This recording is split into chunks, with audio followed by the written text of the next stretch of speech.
Hi, magandang hapon po mga kapwa ko Pilipino, mga guro, at para po sa mga guro nanonood sa atin dito ngayon. For today's topic, meron po tayong Google Form Basic. So, ito po yung pwede natin gamitin para sa ating online classroom or sa mga biglaan po nag-online. So, yun po ang ating objective for today. By the way, I'm Gary Garcia from GEG Ortigas, and we have, sir. Hi, I'm Adrian Cruz po from GEG South Manila. I'm also a Google Certified Innovator and a part-time teacher for senior high school. Yeah, okay. And we also have, sir. Hi, good afternoon dyan. I'm Allen Lucas. Currently, I'm based here sa Qatar, working sa isang international school as a secondary librarian. At the same time, technical support din ako sa school. Ah, very Hi. good po. So, good afternoon po sa lahat ng ating manonood at sa mga manonood po ng video ito. So, ang objective po natin for today is basically uh, to discuss the basic of Google Form. Ano ba si Google Form? Saan ba natin magagamit ito?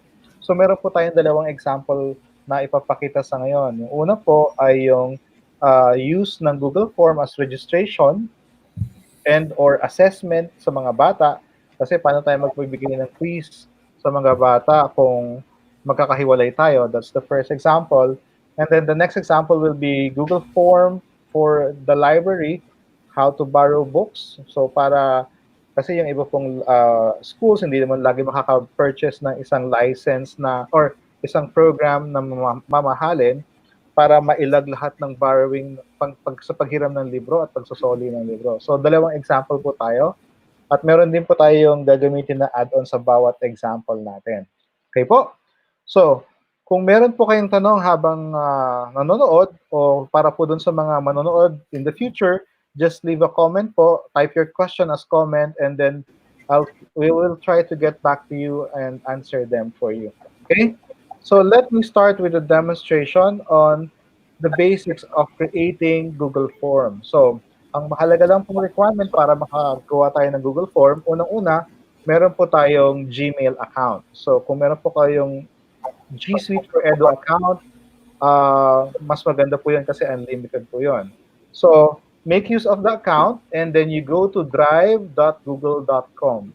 Ulit po, make use of the account and then log in and then you click on drive.google.com. Kung wala naman po kayo sa inyong Google Drive, sa bawat app, sa upper right po, pag nasa Gmail kayo, no? Kung nasa Gmail po kayo, meron po tayong Google Apps Launcher. Hanapin nyo lang po yung icon na Google Drive. Okay? So most of the apps po ni G Suite ni Google, available po yung ating Google Apps Launcher. So yung Google Apps Launcher niyo po, pwede niyo po yung i-drag para nandun po lahat sa taas yung mga frequently used icons niyo or Google Apps. For example, lagi kayo nag-create ng Gmail o ng Drive, Google Docs, Sheets, and Slides. All you need to do is click and drag the apps icon para po mo-organize niyo. So para mas madali po, no? Sa Google Apps, yan po ang ibang option natin para mag-launch ng any tool under G Suite. Or, click po natin si New from Google Drive and then we click More. Okay? So, ulit po, no? From Google Drive, click New, More, and then Google Forms. So, we can create in two manners po, blank document or a blank form or a blank template po. So, I'll just click Google Forms para po sa blank na form. So, ito po ngayon ang lalabas sa ating screen. Ano? Medyo i-zoom in ko po para mas makita ninyo mabuti. So, unang-una po, lalagyan natin ng pangalan. Ito pong pangalan dito sa upper left, yung untitled form, this will be the file, will serve as the file name. Yung makikita po natin sa Google Drive. Okay, so ano po, file name, let's say sample form na lang po, no? Sample registration kaya registration form. Okay? So, meron po tayong file name niya. Pag click ko po naman itong untitled form na nasa bandang baba sa gitna, ito po gagayahin niya yung ginamit kong file name. So, minsan po pwedeng pareho, minsan pwede naman pong hindi. So, pwede ko pong baguhin yan by changing the file name. So, i-click ko lang po in any part of the name, ma-edit na po natin siya. And by default, we have one question. So, ang example po natin, yung unang example, registration form. So, let's say, ano-ano po ba ang kinukuha natin sa registration form? Unang-unang pinakamahalaga ay yung kanila pong pangalan. So, if you notice po, kanina, multiple choice siya. Automatic na detect po niya na name yung kinukuha natin, kaya pinalitan po niya ito ng short answer. Ganun po ka-responsive si Google Form. So, let's say after name, magdadagdag po tayo, manghihingi po tayo ng email address nila. So, pwede po natin i-click itong nasa bandang kanan na may plus sign na bilog. Click it, and then we will have another question. So, let's say gusto po natin kunin naman ay ang email address. So, if you notice po, multiple choice, naging short answer siya kasi na-detect po niya na email address. So, meron din po siyang suggestion na gusto daw pa nating enable yung ating email collection setting. Kasi meron po yan sa setting dito na kukunin po natin yung email address. So, pwede niyo pong i-check, pwede pong hindi, kayo pong bahala. So, sa settings po, i-discuss ko rin yung ibang settings. If it's a quiz, pwede po natin i-check na isang beses lang po pwedeng mag-fill out ng form yung estudyante. Okay? So, I'll click close. So, another one, for example, since registration, meron po tayong kunyari another question na ang question po natin ay gender. So, tignan niyo po mangyayari. Gender, multiple choice by default, pero nag-o-offer na siya ng male, female. So, kayo po bahala kung gusto niyo rin siyang lagyan ng prefer not to say. So, these are some of the best feature of Google Form na very responsive. Binibigay na po niya yung setting ng bawat question natin. So, ngayon po, for the name, let's say ako po sa bilang guro, gusto ko pag nag-fill out ng form ang mga estudyante ko, gusto ko hindi nila mamimiss. Kaya ang gagawin ko po, ita-turn on ko po yung required. Meaning, itong question na to, hindi nila pwedeng hindi sagutan. Okay? That's one setting that we can turn on, turn off if it should be answered or not. Another one, meron po ditong vertical ellipses or yung more action button. So marami pong ganyan sa Google Apps. So click po natin yan, makikita po natin description. Kasi po, usually, ano po ba yung pwede natin ilagay sa description? Ako po, ang gusto ko, sasabihin ko sa estudyante lagi, start with your last name, followed by your nickname. Para po, kasi yung iba, pag nagsulat ng pangalan, first name, nickname, tapos last name. Gusto ko medyo unang muna si last name, followed by nickname. Kaya po, lalagyan ko ng description, tapos sasabihin ko, separate them with comma and a space. Tapos magbibigay po ako ng example. Let's say Garcia and then Gary. Okay? So zoom in ko lang po para makita niyo yung aking description. So start with your last name followed by your nickname. Separate them with comma and a space. And then you give an example para guided po yung ating mga estudyante. Ngayon po, para po talagang ma-follow na itong last name, comma, nickname, meron po akong ginagawa pang settings na response validation. Kasi po, hindi ko tatanggapin kapag first name po muna ang nilagay niya. So, kapag kinlik po natin si response validation, may lalabas po dito. Tinatanong po dito, anong klaseng validation ang gusto natin gawin? Number ba yung name? Hindi po. Kaya, papalitan natin yan ng text. So, paano po natin mapapwersa na meron po siyang last name muna bago nickname? By default po, yan po ay contains. So, lalagyan ko po yan ng comma at space. Tapos, meron po akong custom error text. Please follow instruction in typing your name. So, ang instruction ko po, it starts with your last name followed by your nickname, separate them with a comma and space, meron tayong example, para guide ng estudyante. At the same time, we are validating the response by making sure that there is a comma at saka po space dun sa itatype po nila dito. Pwede rin naman po dalawang field yung ating kukunin. Isang last name tapos nickname. Pero para hindi po masyadong mahaba, ang ginagawa ko, isa na lang siya, separated with a comma and space. So paano po ang itsura niyan? Dito po sa taas, meron tayong makikitang preview icon. Ano? So when we preview, kasi ngayon po nasa designing view tayo ng ating form. Paano po ang itsura niyan kapag sinend natin yan sa ating mga estudyante? So we click the preview and ito po ngayon ang itsura ng ating form. So ayan po yung naka-required po siya. So required. Tapos ito po yung ating description. Kapag nilagay ko po dito, Gary Garcia, o hindi po nagbasa ng instruction, pag lumipat po ako sa pangalawang question, magkakaroon po yan, please follow instruction in typing your name. So, dito na po gumagana yung response validation natin. So, ibig sabihin, kailangan daw po last name, comma, so yun po yung contains, comma, and space, followed by nickname po. Ulitin ko lang po, Garcia, Gary. So, pag pumunta po ako ngayon sa next field, valid na po siya. So, ito po yung second question natin. J. Gary Garcia. Wala po tayong response validation dyan. Wala po tayong instruction. So, username lang po nilagay ko. Pag pumunta na po ako sa next field, gender. So, hindi po yun na-validate kasi wala pa tayong sineset. So, paano naman po yung gagawin natin doon? So, balik po tayo ngayon doon sa ating settings ng form. At punta po tayo sa email address. So, very important po yung field na email address. Kaya, maganda rin po, itong question na to, gawin po natin siyang required. Ngayon, ipo-program po ba natin na kailangan valid yung email address? Hindi na po. Pwede nyo i-click na lang ito, pero ipapakita ko po sa inyo yung long method muna. So, click natin sa response validation. Katulad po kanina, tatanungin tayo, number ba siya? Hindi po, it's a text. Email address is a text, pero this time, hindi na siya containing comma and space, but ito po, automatically, i-declare natin na email address ang ating kukunin, kaya po siya na ang bahala na i-validate yung entry ng field ng email address. So that's how we make sure that everything is a correct one. Okay po? So, ayan po ang ating example. So, naka-required po siya. When we go back to the preview of this form, ang makikita po natin ngayon ay ito na, itong bago, no?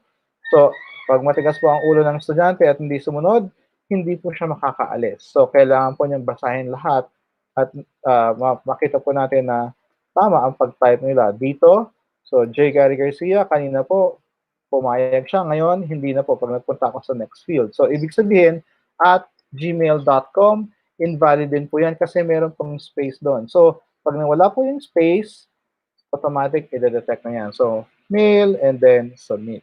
So, that's how we create the basics or yung basic questions. So, now, we can add more questions. Ano po? More question. Halimbawa, quiz nga po ito, no? So, mag-add tayo ngayon. Kaya ko po pinili yung gender kasi po, pag kanina naka-select po yung email address, pag nag-add po ako ng question, magiging kasunod po siya ng email address. So, para po kasunod siya dito sa baba ng gender, pwede ko pong i-click ang add question. So, dito na po yung actual question natin. Let's say po, ito ay ano naman po, no? Parang short quiz. Let's say, sino ang presidente, kasalukuyang presidente ng Pilipinas? So, question mark tayo. So, meron tayong, let's say, ito naman, gawin natin Corazon Aquino. So, multiple choice question tayo. Rodrigo Duterte. Tapos, let's say, Fidel Ramos. And then, Joseph Estrada. So, ito na po, pwede natin siyang gamitin ngayon sa ating quiz. So, this time, kapag may question tayo, hindi na natin kailangan i-require kasi in reality, pwedeng sagutin ng estudyante o hindi kailangan sagutin ng estudyante. Sana sagutin ng estudyante, pero hindi natin pipilitin yung estudyante sagutin. Pero po, kung makikita nyo, kapag pin-review natin ito, makikita na ng estudyante yung ating mga question, no? So, in reality po, bago magsimula ang isang estudyante sa pag-take ng ating quiz, dapat sabay-sabay. Tapos, since online po ito, dapat sasabihin na, ibibigay lang natin yung passcode or may passcode ka agad. Kasi pag nakikita ng estudyante, pwede niyang hindi sagutan, aalamin mo na yung sagot bago niyang sagutan. So parang may time siya para maghanap pa ng sagot. Pero hindi yun ang gusto natin mangyari. So, halimbawa, mag-email tayo sa mga estudyante natin. Sasabihin natin, okay, the quiz is available until March 18 at 5 o'clock p.m. At 5 o'clock p.m., hindi na pwede. So, pwede na natin gawin yon. Pero unang-una, hindi dapat nila nasisilip yung question. So, ano po ang gagawin natin? So, para po hindi nila makita yung question, unang-una, magagawa po tayo ng passcode. Okay? Yung passcode, parang password, para makita nila yung mga question. Pag alam na nila yung passcode, doon pa lang po sila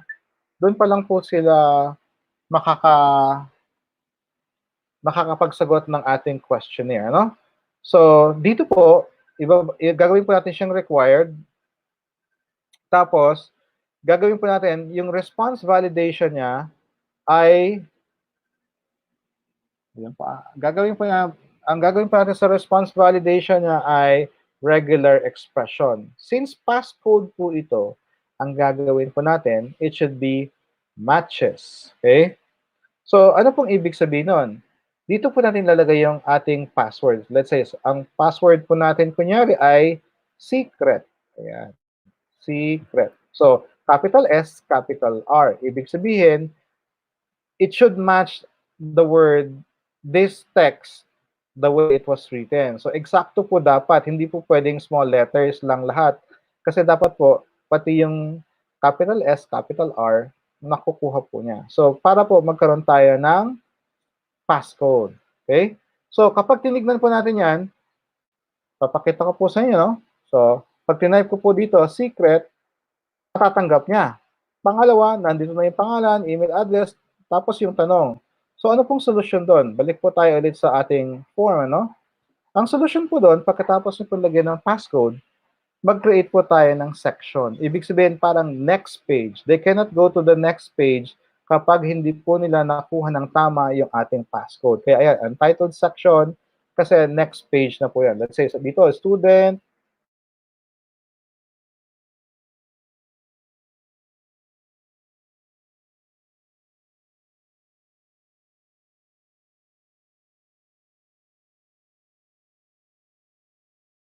is proper. Okay? So, dito na po yung mga question natin. So, we have 3 pages. The first page is for the passcode. Second is for the student information. And the third one is for the quiz proper. So, magdadagdag na po tayo na magdadagdag ng tanong dito. Ngayon po, ako po, meron ako laging last page.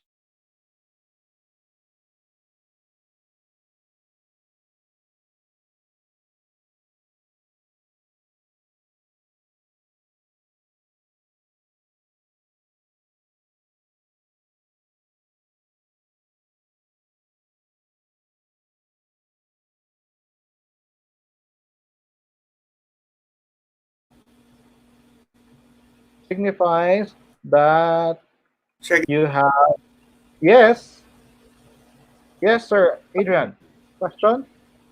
okay. Medyo nag-freeze lang ng konti. Sige, sir. Okay, continue po. Okay. Ganun ba? Yung aking internet siguro. Pinawala kayo ng konti. So, checking done. Okay. So, checking done signifies that you have read and double check all the entries in the form. So, ang gagawin ko po dito, checkbox naman po ito. Lalagyan ko lang ng dot, papalitan ko po ito ng checkbox, tapos lalagay ko dito done. So, tapos ito po, gagawin kong required para meron akong reminder na pag sinubmit nila to, dapat na-review nila lahat ng entry. So, yung pangalan, yung sagot nila, yung email address nila dapat tama. Para medyo sigurado tayo na double check ng bata yung kanilang sagot. Ngayon, halimbawa, sabi natin kanina, dapat hanggang 5 o'clock lang, ano? Paano natin ililimit na hanggang 5 o'clock lang yan? Pwede po natin gamitin ang add-on na tinatawag na form limiter. Where is form limiter? Ayan po, si form limiter. So, paano po tayo mag-add ng add-on? Hindi ko po i-demonstrate, pero i-click nyo lang, well, it's konting introduction, demonstration on how to install an add-on. Dito po sa bandang kanan, you click the more section, the more icon, more action button, and then look for add-ons. When you click add-ons, a pop-up box will appear, and you type yung add-on na form limiter. Ayan po, medyo mahina aking internet. So, hanapin niyo po si form limiter. So, ito po si form limiter. Form limiter. So, nakalagay po dyan, installed na kasi naka-install na po yan. So, kapag naka-install na po yan, ang gagawin lang po natin para ma-limit na yung magko-close na yung form natin is by using and setting that form limiter add-on by clicking add-ons and then form limiter. Meron pong dalawang paraan para malimit natin. So, medyo mahina po yung aking internet. Ulitin ko lang po So, form limiter. Dapat kasi meron nakalagay dito, configure. I-refresh ko lang po yung aking screen. Kasi pag mahina po internet, ganun po ang mangyayari. Mawawala po yung ibang commands. So, ayan po, na-reload na po siya. Ulitin ko lang po ulit. While loading. Magdagdag na ako ng info, no? Magdagdag na ako ng info about form limiter. Si form limiter, it's a third-party app. Magagamit nyo lang po ito kapag ang browser po ninyo ay Google Chrome. So, dapat po, kapag ginamit nyo si Google Forms with the form limiter, dapat naka-Google Chrome po ang browser po. Yan. So, ayan, medyo umayos na ni-refresh ko. So, nakalagay na dito, form limiter and then set limit. So, once we click that, lalabas po yung sidebar niya ng form limiter. Meron po tayong dalawang paraan para ma-close automatic yung form. Unang-una, ito po, no? By setting, kaya ko lang po ng konti. Una po, by setting the date and time or once it reached the number of form responses. Halimbawa, meron na kayong 10 estudyante. So, 10 estudyante, pwede niyo pong gamitin yung number of form responses para malimit, magko-close na po automatic yung ating Google Form. So, gamitin po natin si date and time. So, pag si date and time naman po, identify lang natin kailan, anong date, halimbawa, March 18, tapos kailangan hanggang 5 o'clock PM lang. So, click lang si 5, tapos PM, nakita niyo po yung nagbabago na, 00. Tapos, gagawin lang po natin, isa-set natin, and make sure to save and enable. Ito po yung message na para maging personalized po yung message ninyo na kapag binisita yung form na nakasarado na, pwede niyo pong palitan itong text na to. So, I'll click save and enable, nakaset na po yun. So, ganyan po para may limit yung ating Google Form. Okay? So, meron ba kayong tanong? Or meron pa ba kayong additional information? Or, yes, additional information, Sir Adrian, Sir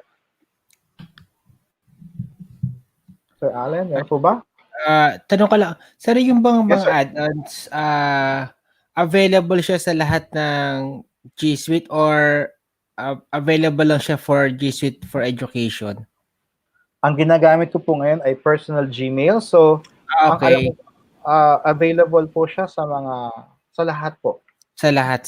Opo. Okay. So, kung sa G Suite for Education siya, siguro nakadepende rin siya sa restriction na sinet Yes, ng admin. IT. Okay.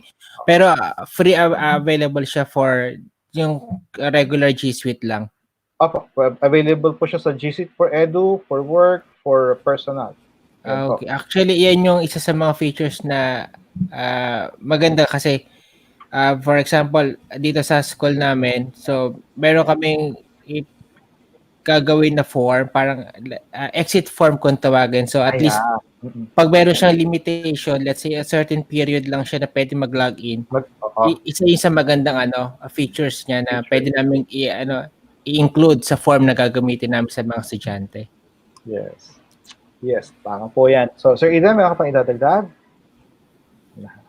Magdagdag lang ako, no? Regarding dun sa mga accounts.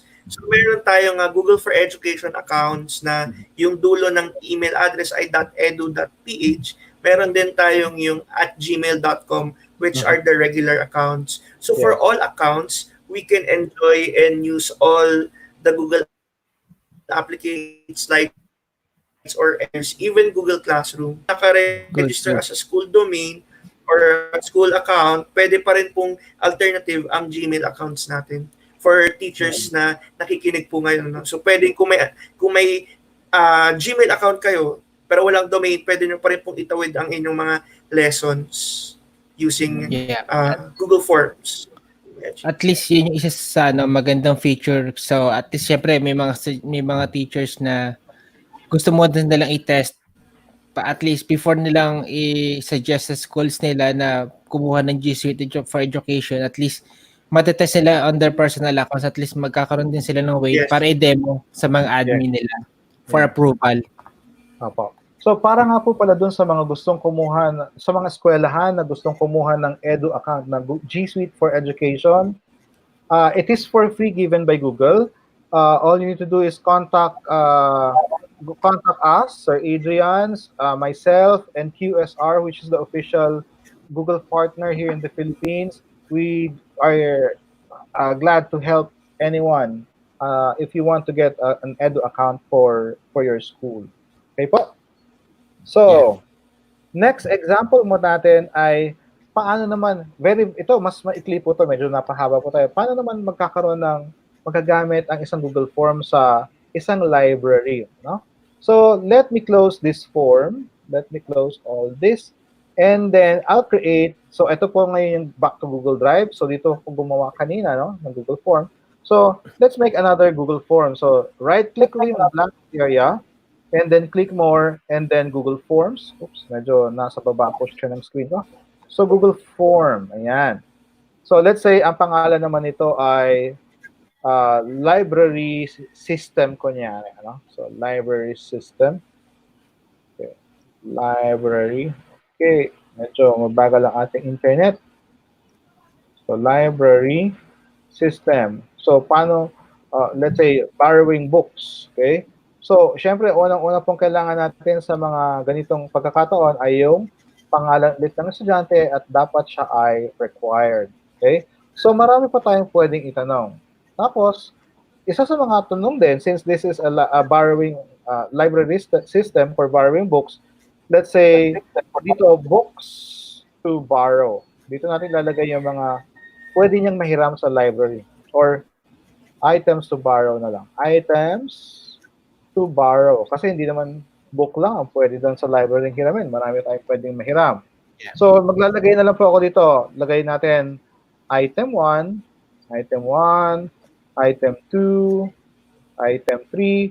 So, ililista lang po natin dito yung mga items na pwede nating ipahiram sa mga estudyante. No? So, ngayon po, pag nahiram na si item 1, halimbawa, meron tayong isang libro lang ng ang pangalan ay item 1, dapat next time wala siya sa system. So, paano po natin gagawin 'yon? Meron po tayong tinatawag na add-ons na check it out. Oops, wala siya dito. So, let's go back to the more options button and then let's look for check it out. Okay? So, si check it out, ang ginagawa lang po yan, nagkakaroon siya ng automatic field. Hindi ko alam na wala na pala siya sa aking Google Form. So, check it out. Ayan. Check it, ayan. Check it out. Yan po ang name ng add-on natin. So, si check it out, i-install ko lang. So, ganito po yung pag-install. Kaninang dinamo ko. So, check it out. Zoom out ko lang po ng konti. Okay, check it out. Click ko lang po siya. Tapos, Forms add-on. Install natin siya. Yan. And then, click continue lang. And then, we will allow check it out to manipulate some of our accounts. So, i-identify mo natin si account. Kung anong account ang gagamitin natin. Oops, unable temporarily disabled for this app. Okay. Hindi ko po alam na hindi na pa siya. Ayan po. So, for now, I don't know why it's not anymore available for a personal account. Maybe I should have tried it before going live. Anyway, so, ganun po kung paano mag-install ng add-on. So, for now, hindi ko po makikita kung paano yon. Kasi I've been using this for a long time. I haven't visited it again. Anyway, so yun po ang hindi natin magagawang example lang. So anyway, para po sa mga Google Form, marami po tayong add-ons na pwedeng gamitin. Si Choice Eliminator naman po siguro. Halimbawa po, sa isang sign-up, palitan na lang po natin yung second example natin, no? Halimbawa, meron po tayong cloud, enlistment. Gawin po natin club enlistment. Enlistment. Tapos, ito po, club list. Okay? Halimbawa po, guitar club. Kita ko po natin yung second example, guitar club. Tapos, let's say, choir as a club, and then readers book club. Yeah. So, syempre po sa enlistment naman ng club, meron pong limit, hindi po lahat ay pwedeng mag-sign up. So, paano po natin malilimitahan kapag meron na, halimbawa sa guitar club, 4 lang, sa choir, 10, sa readers club, 5 lang. So, paano po natin automatic na kapag na-reach na yung number, automatic na po siyang mawawala sa club enlistment. So, ang gagamitin naman po natin doon ay si Choice Eliminator. So, install nyo lang po si Choice Eliminator and then click it and then just set it up. Okay? So, wala siya ulit. May na yung aking internet. Refresh ko lang po ulit yung aking page. So, ang ginagawa po niya, pag na-reach na yun, halimbawa meron ng apat ang quota ng isang club, pag na-reach na po ng 4, meron na po 4 na nag-sign up, mawawala na po siya sa listahan. Okay, so pakita po. Ayan, so configure. Paano natin ko configure? So launch natin yung app, yung add-on.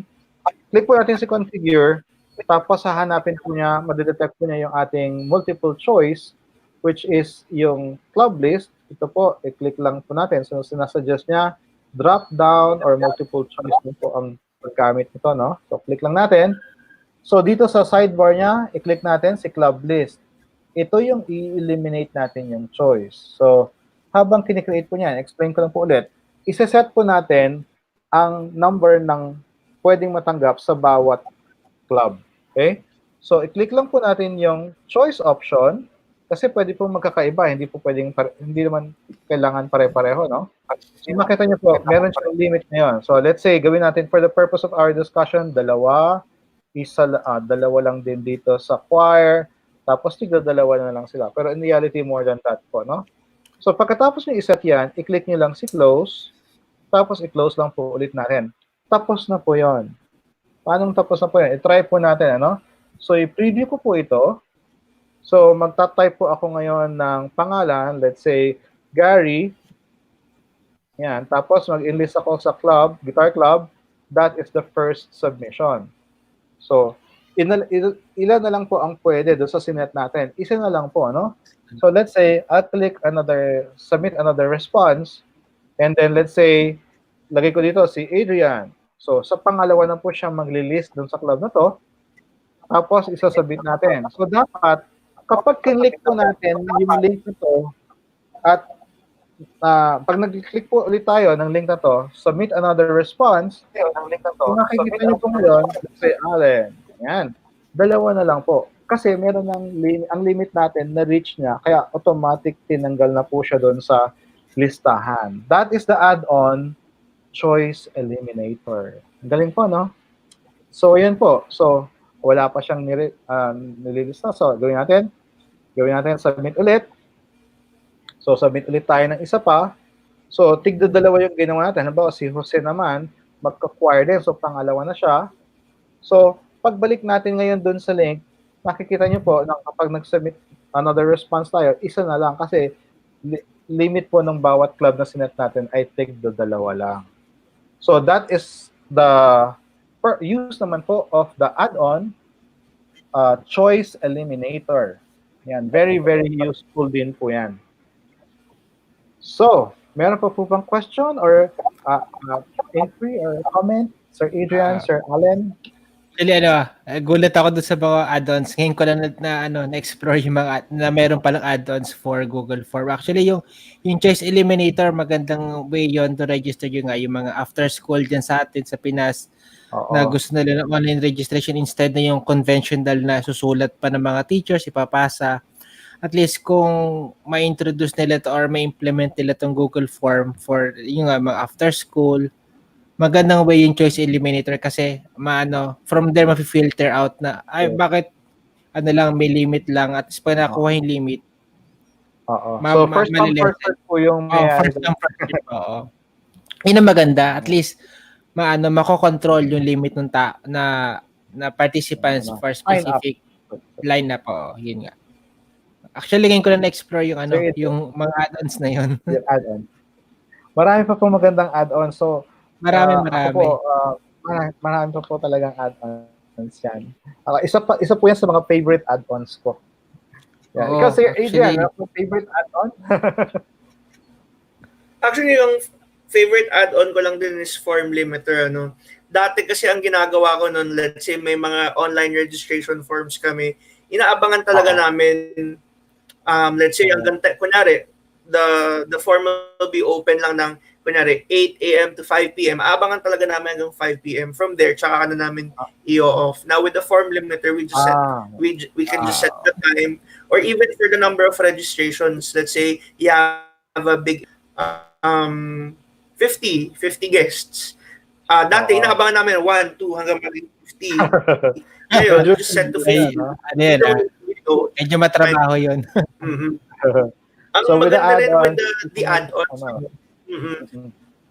Kung may hinahanap kayo or naisip kayo na feature na wala sa regular settings ng Google Forms, you just go to add-ons. Marami siyang pwedeng pagpilian. You can explore, download, and check it out kung okay sa'yo or hindi. Anyway, you can just delete it after. Yes. At least matitest. Galing yung add-ons. Ano yun? Isa yung sa nakikita ko na magiging useful sa mga schools or sa mga teachers na gustong i-test yung power ng Google Form sa classroom na nila. Wag na lang muna siya as a whole school. Kumbaga, classroom lang muna. At least magandang way yon to explore. So, yun po, nakita natin yung power ng Google Form na hindi nyo kailangan ng programmer na very techy to set it up. Even teachers, even librarians, or even students can create and make use of add-ons. Kasi if we teach this to our students, medyo ma-empower natin sila. Hindi na kailangan maging masyadong magaling sa programming. Wala na kailangan coding. That's how powerful Google Forms is. Tama. Yan. So, marami siyang features maganda. Opo. So, siguro, ngayon, yun po muna for now. Kung meron po mga question ulit, nyo lang po, ilagay nyo lang po sa comments area. Okay? So, stay safe, everyone. Sir Allen, thank you. Sir thank you. Thank you so much for joining. Thank you. And stay safe. Ingat lahat pa. Bye. God bless. Bye. Okay, bye.